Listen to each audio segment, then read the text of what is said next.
Hello students, बच्चे 6 chapter linear inequalities में हम ऑलमोस्ट सब कुछ डिस्कस कर चुके हैं। किसी भी इनइक्वालिटी को, इन इक्वेशन को नंबर लाइन पे रिप्रेजेंट करना, अगर वो 1 वेरिएबल में है, अगर वो 2 वेरिएबल्स में है तो उनको ग्राफिकली रिप्रेजेंट करना, मोर देन 2 इनइक्वालिटीज है तो उनका सॉल्यूशन बताना, ये सब हम डिस्कस कर चुके हैं। आज जो लास्ट एक्सरसाइज इस पे है, जो हम डिस्कस करने जा रहे हैं, application of linear in equations. जो हमने लीनियर इन इक्वेशंस पढ़ी है उन सब का एप्लीकेशन क्या होगा, ये हम इस लेक्चर में जानने वाले हैं। So I welcome all of you inspiring mathematics by Anoop Moudgil.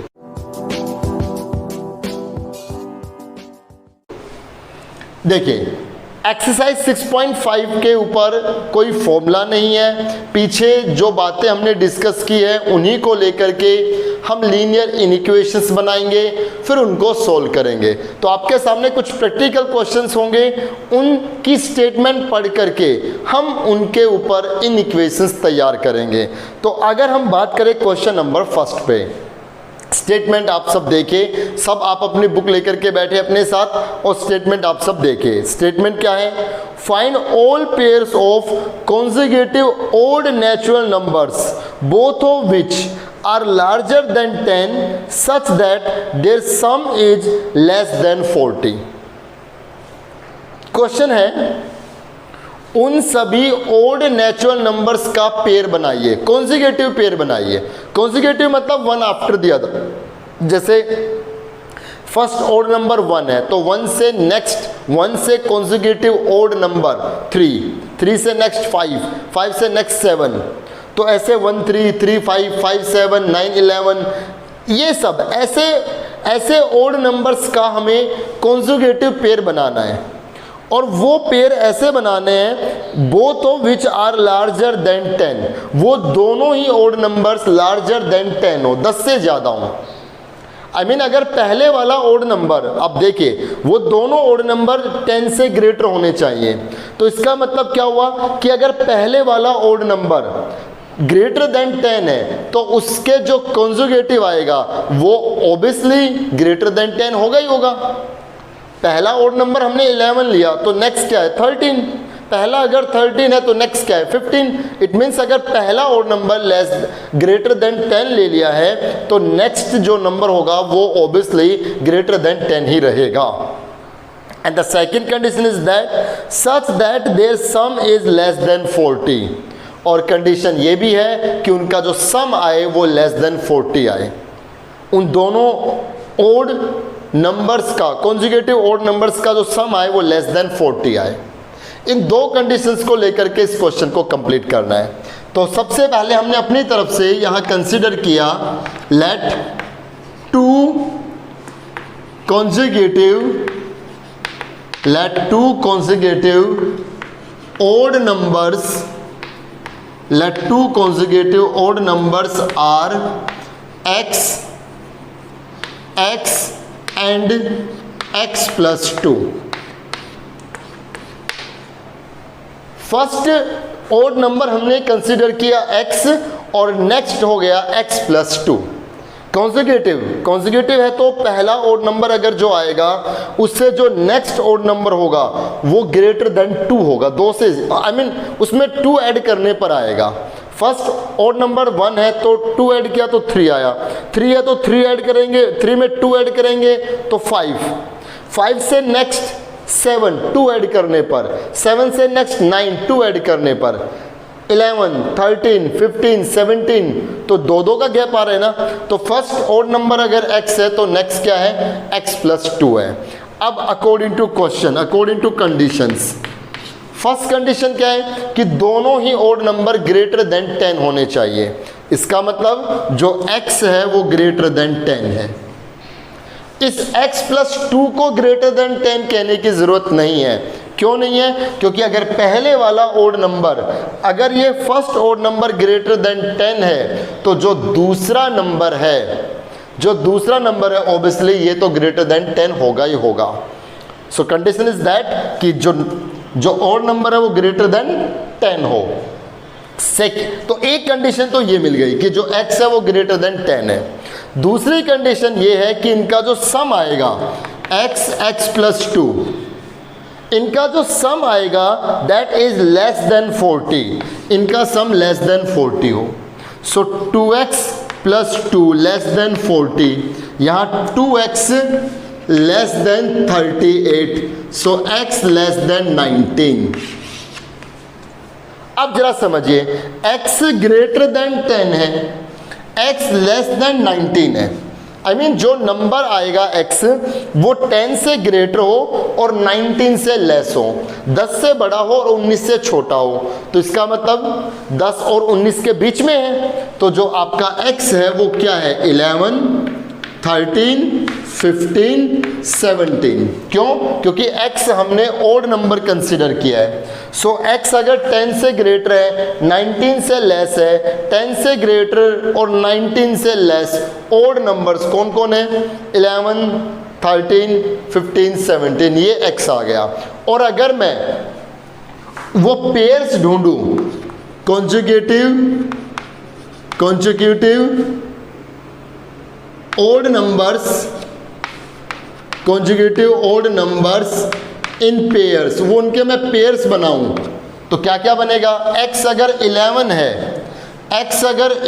है तो x प्लस 2 कितना आएगा, 13। तो एक तो पेयर बना 11, 13 का, मतलब वो दो ओड नंबर 11 और 13 हो सकते हैं। इनका सम करोगे तो लेस देन 40 आएगा और ये दोनों ही ग्रेटर देन 10 है। ऐसे ही अगर x 13 है तो ये आएगा 15, 13, 15, एक पेयर ये बन सकता है। वो दो ओड नंबर 13, 15 हो सकते हैं, वो दो ओड नंबर 15, 17 हो सकते हैं, या फिर वो दो ओड नंबर 17, 19 हो सकते हैं। अब आप ये ना सोचें कि इसमें 19 क्यों आ गया। ये जो 19 की कंडीशन थी ना 0 से 19 के बीच में, वो x के लिए थी। जब आप पेयर निकालोगे तो x और x प्लस 2 दोनों के लिए काम करेंगे। तो x अगर 17 है तो x प्लस 2 क्या होगा, 19। इन दोनों का सम करेंगे तो ये लेस देन 40 है और ये दोनों ही ग्रेटर देन 10 है। I mean, ये वो दो पेयर हमने बना दिए हैं कॉन्जिक्यूटिव ओड नंबर्स के, जिनमें से दोनों ही ग्रेटर देन 10 है और इनका सम लेस देन 40 है। ठीक है, कीजिए आप इसको। क्वेश्चन नंबर 2 करते हैं। क्वेश्चन नंबर 2 के अगर आप स्टेटमेंट पढ़ें तो देखिए क्या है, the marks obtain by a student of class 11 in first terminal and second terminal examinations are 62 and 48 respectively.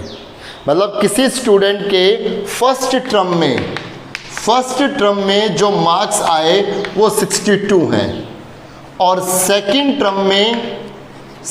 Term में उस स्टूडेंट के जो मार्क्स आए वो 48 मार्क्स आए। Now condition is that find the number of minimum marks he should get in the annual examination to have an average of at least 60 marks। बताइए final exam में, annual exam में उस student को कम से कम, at least मतलब कम से कम कितने marks लेने होंगे ताकि उसकी एवरेज एट लिस्ट 60 मार्क्स की हो। कितने मार्क्स लेने होंगे ताकि उसकी एवरेज एटलीस्ट 60 मार्क्स हो, एटलीस्ट 60 मार्क्स हो। एटलीस्ट मीन्स कम से कम।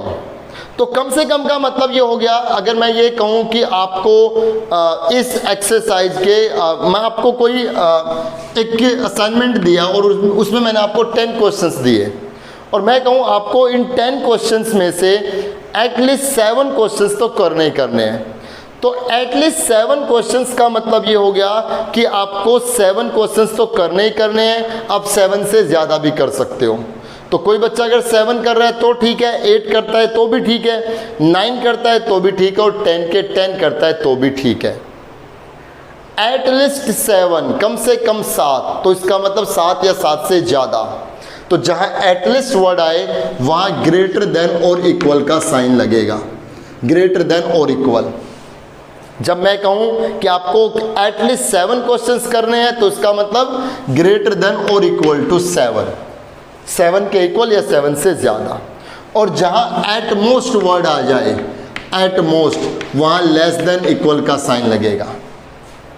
मैं ये कहूं कि आपको ये 10 क्वेश्चंस दिए हैं, आप ज़्यादा से ज़्यादा इसमें 9 क्वेश्चंस कीजिए, एक आप छोड़ सकते हैं, ज़्यादा से ज़्यादा 9 ही क्वेश्चन आपको करने हैं। एक क्वेश्चन आप ऐसे एडिशनली है, ऑप्शन में है। तो इसका मतलब क्या हुआ, आप 9 भी कर सकते हैं, 8 भी, 7 भी, 6 भी। मतलब कंडीशन किस पे है, मैक्सिमम लिमिट पर कंडीशन है कि ज़्यादा से ज़्यादा 9 कर सकते हैं, 9 से ज़्यादा नहीं करना, 9 या 9 से कम कर सकते हैं। तो नंबर ऑफ अटेम्प्ट क्वेश्चंस क्या होंगे, लेस देन और इक्वल टू 9। ठीक है, तो फर्स्ट टर्म में मार्क्स कितना है, 62। सेकंड टर्म में मार्क्स कितना है, 48। हमने मान लिया कि जो एनुअल एग्जाम था, जो एनुअल एग्जाम है, उसमें उसके जो मार्क्स आए वो कितने आए, x। अब इसकी जो एवरेज बनेगी, इन तीनों का सम करेंगे। एवरेज के लिए क्या करेंगे, first term plus second term plus final upon 3। Average आप जानते हो, इन जितने भी डेटा हैं उनका सम और नंबर ऑफ डेटा ये कितने हैं। अब जो ये एवरेज है ये एट लिस्ट 60 मार्क्स की होनी चाहिए। आई मीन ये जो एवरेज है ये ग्रेटर देन और इक्वल टू 60 होना चाहिए, एट लिस्ट 60, राइट। तो एवरेज का फॉर्मूला इन तीनों का sum by 3 greater than equal to 60। इसको सोल्व कीजिए, ये यहां पर आ गया 110 plus x greater than equal to 180, so x greater than और इक्वल टू 70। तो उसको फाइनल एग्जाम में ग्रेटर देन और इक्वल टू 70 मार्क्स लेने होंगे। आई मीन जो x है वो एनुअल एग्जाम के मार्क्स को रिप्रेजेंट कर रहा है। तो एनुअल एग्जाम में, फाइनल एग्जाम में उसको 70 या 70 से ज़्यादा नंबर लेने होंगे, मतलब मिनिमम 70 नंबर तो लेने होंगे। 70 मार्क्स लेगा तो 60 की एवरेज बनेगी, और 70 से ग्रेटर रहेगा तो एटलीस्ट 60, कम से कम 60 तो रहेगी, 60 से ऊपर चलती रहेगी। ठीक है, तो ये क्वेश्चन नंबर 2 हमने सोल्व किया। अब सब करें, क्वेश्चन नंबर 3 में आते हैं। क्वेश्चन नंबर 3 में स्टेटमेंट है, in an experiment a solution of hydrochloric acid is to be kept between 30 degree and 35 degree Celsius, 30 and 35 degree Celsius. What is the range of the temperature in degree Fahrenheit if the conversion formula is given by Celsius C is equal to 5/9 F minus 32, F stand for Fahrenheit। ये आपने chemistry में पढ़ा होगा conversion formula. Statement क्या है, कोई experiment किया जा रहा है, उस एक्सपेरिमेंट में जो हाइड्रोक्लोरिक एसिड है उसका टेम्परेचर 30 डिग्री सेल्सियस से 35 डिग्री सेल्सियस तक रखना है।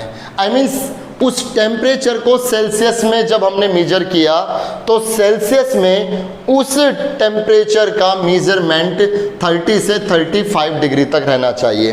तो बताओ ये मेजरमेंट फ़ारेनहाइट में कितना होना चाहिए, फ़ारेनहाइट में ये रेंज कितनी होनी चाहिए।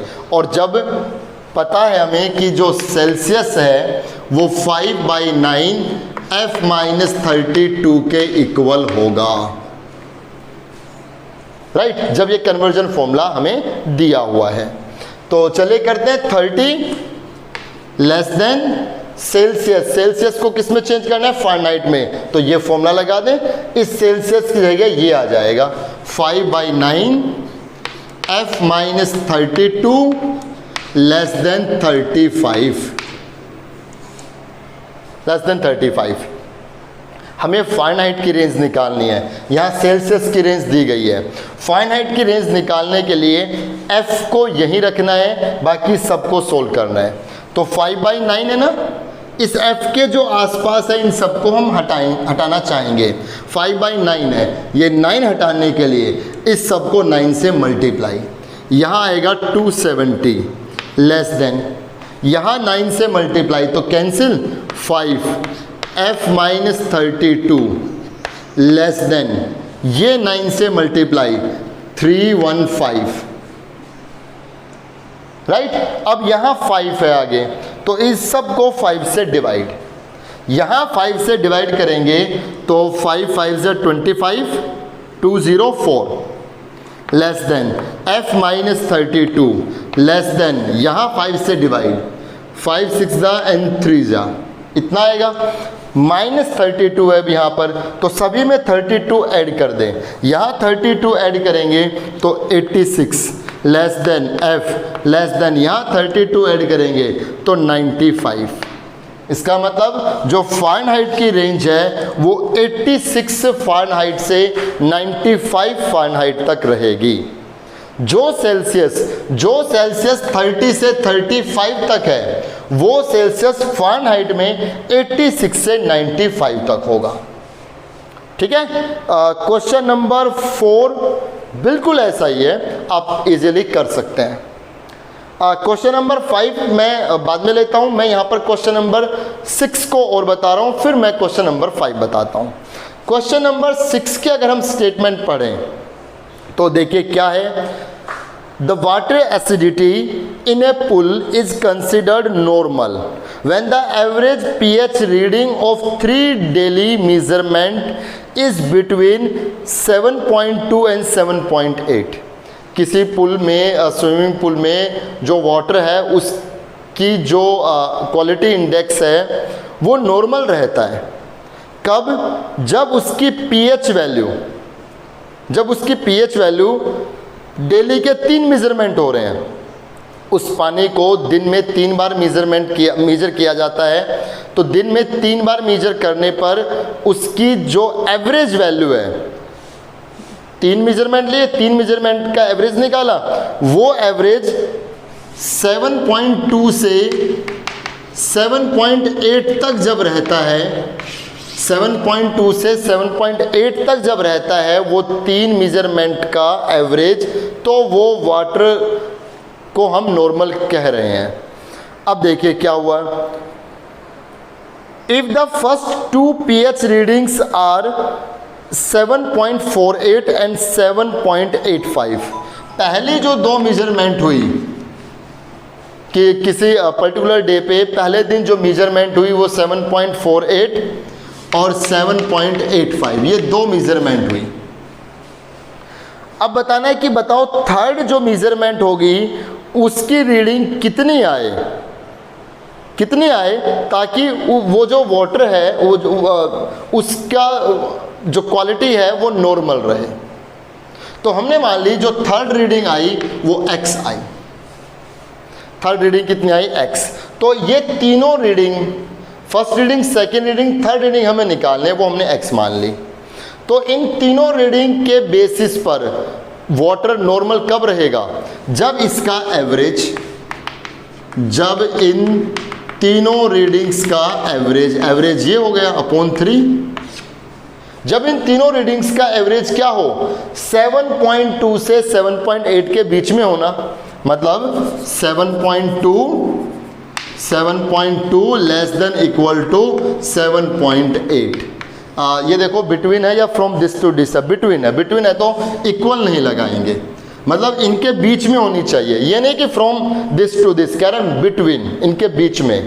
तो इसका मतलब ये जो इन तीनों का जो ये जो 3 मेजरमेंट आए उनका जो एवरेज आया वो एवरेज 7.2 से 7.8 के बीच में अगर आए तो फिर हम कहेंगे वाटर नॉर्मल है। तो अब हम x निकाल सकते हैं, बिल्कुल ठीक इसी की तरह। आप पहले 3 से मल्टीप्लाई कर दीजिए सभी को, इन दोनों को ऐड करो, जो इनका सम आएगा वो इन सब में से सब्ट्रैक्ट कर लें, राइट। जैसे 3 से मल्टीप्लाई करेंगे तो ये आएगा 21.6, 3 2 जा 6, 21 less than 7.48 plus 7.85 plus x less than, यहाँ मल्टीप्लाई 23, यस 23.4, राइट। इन दोनों को ऐड कर लें, जो इसका सम आएगा वो यहाँ से भी सब्ट्रैक्ट करें, यहाँ से सब्ट्रैक्ट करें, तो पता चल जाएगा कि जो x है वो कहाँ से कहाँ तक है।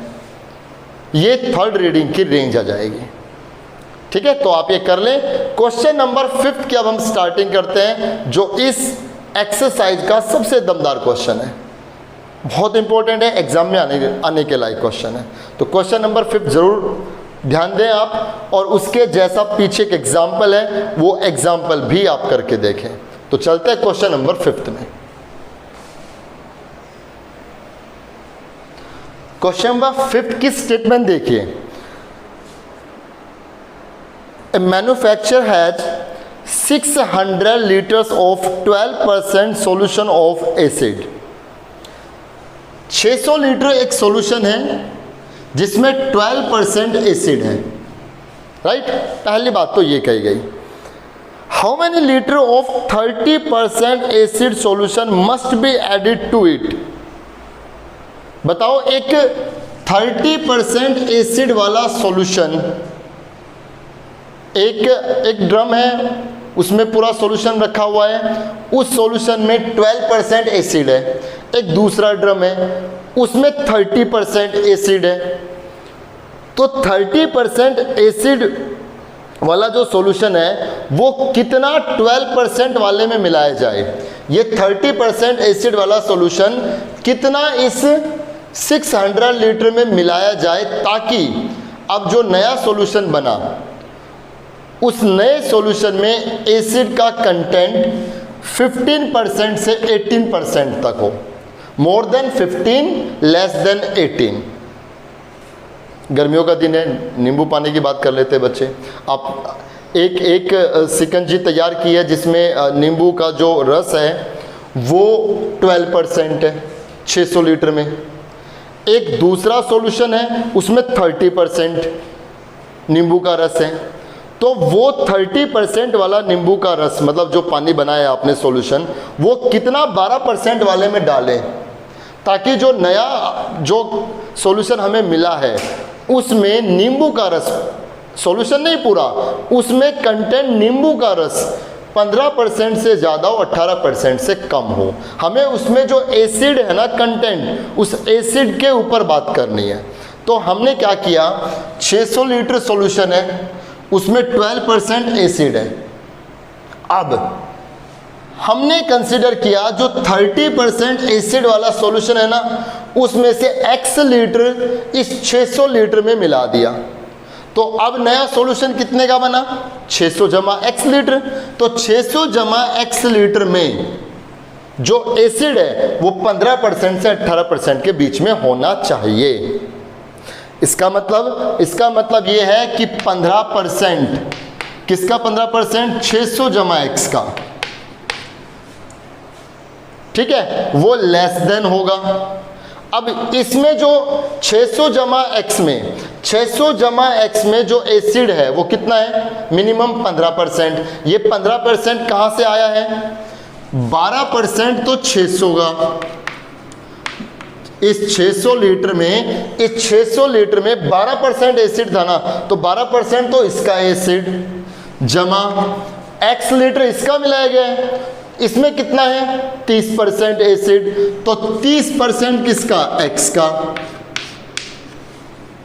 तो ये इससे एसिड इतना आया, इससे एसिड इतना आया, प्लस किया। वो जो एसिड आया टोटल, वो इस टोटल सॉल्यूशन का 15% से और 18% के बीच में होना चाहिए। आई होप आपको ये रिलेशन समझ में आ गया होगा।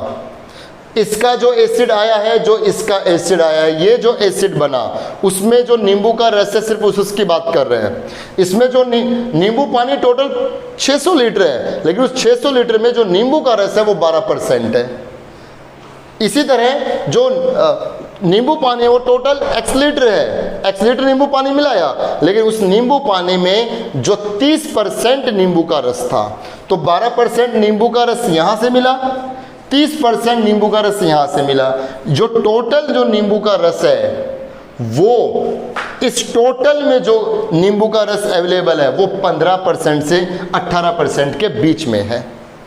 तो बताना है कि x कितना होगा। यहाँ से सॉल्व कर लेते हैं। पहले इन दो को लेकर के चलते हैं। Taking first two parts, taking first two parts, हम पहले दो पार्ट्स को लेकर के चल रहे हैं। सो 15/100 600 प्लस x लेस देन, इन दोनों को सोल्व किया हमने तो यहाँ से 1/100 कॉमन निकाल दिया, मल्टीप्लाई कीजिए 7200 प्लस 1/100 बाहर आ गया 30x। यहाँ दोनों तरफ 100 से मल्टीप्लाई करेंगे, यहाँ भी तो 100 कैंसिल, 15 से multiply 90 00 plus 15x less than 7200 plus 30x। ये यहाँ आएगा 15x minus 30x minus 15x less than, ये यहाँ आएगा तो माइनस का 1800।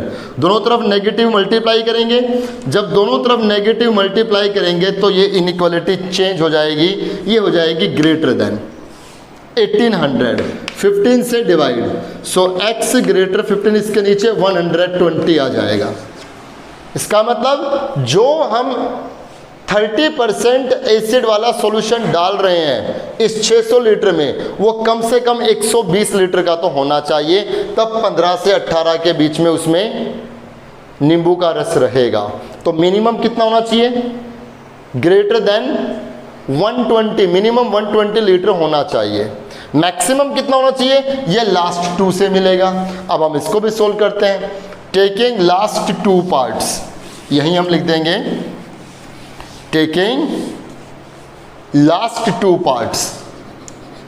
तो यहाँ से 12/100 600 plus 30x/100 less than 18/100 600 plus x। दोनों से 1/100 कॉमन निकाल दें तो यहाँ आ जाएगा 12, यहाँ आ जाएगा 30x। यहाँ दोनों तरफ 100 से मल्टीप्लाई करेंगे तो 100 से 100 cancel, 7200 plus 30x less than 108 00 plus 18x। तो ये यहाँ आकर के आ गया 12x लेस देन, ये यहाँ सब्ट्रैक्ट होगा 3600। सो x लेस देन 300।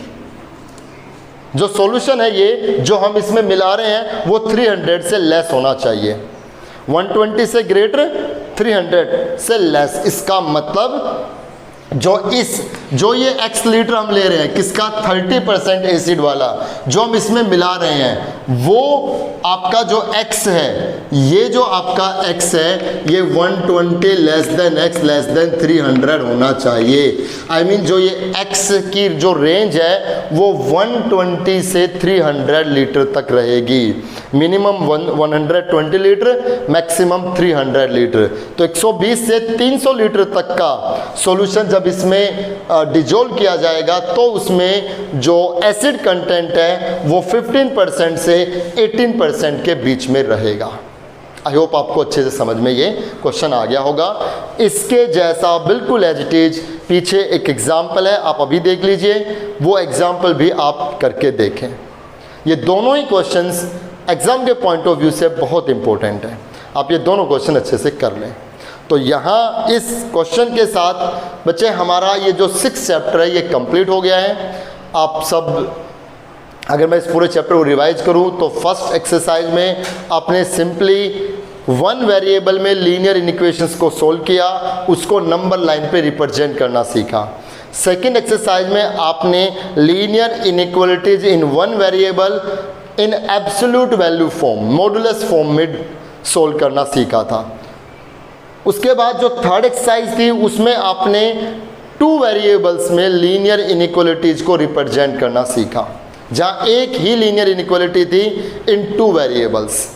नेक्स्ट उससे नेक्स्ट एक्सरसाइज आई फोर्थ 6.4, उसमें मोर देन वन इनइक्वालिटी थी इन टू वेरिएबल्स। तो उन सब का कॉमन ज्वाइंटली सॉल्यूशन कहाँ होगा ये ग्राफिकली हमने डिस्कस किया।